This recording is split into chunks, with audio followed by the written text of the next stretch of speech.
Hello বন্ধুরা, Barasat AC PCB রিপেয়ারে আপনাদের সবাইকে স্বাগত জানাই। তো বন্ধুরা, চলে এসেছি নতুন একটা ভিডিও নিয়ে। আজকে আমাদের সামনে যে সার্কিট বোর্ডটা এসছে সেটা গোদরেজ ডবল ডোর ফ্রিজের সার্কিট বোর্ড। এই বোর্ডে পাওয়ার সাপ্লাই তৈরি হচ্ছে না। অ্যাকচুয়ালি এর যে মেন এসএমপিএস আইসি সেটাই কিন্তু এর নেই। তো এই পাওয়ার সাপ্লাই তৈরি করার জন্য যে আইসি লাগবে তার পরিবর্তে আমরা এই 5 তারের মডিউলটা ব্যবহার করব।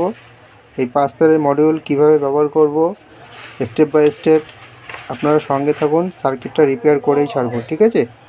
তো রিপেয়ারিংয়ের ফুল ভিডিও চ্যানেলে দেওয়া আছে, আপনারা চাইলে দেখতে পারেন। বন্ধুরা, দেখতে পাচ্ছেন যে আমাদের কম্প্রেসারের লাইনটা কিন্তু ছেড়ে দিয়েছে। তো এই ধরনের ভিডিও রিপেয়ারিংয়ের ভিডিও দেখতে শিখতে আপনারা অবশ্যই চ্যানেলটিকে সাবস্ক্রাইব করে রাখবেন।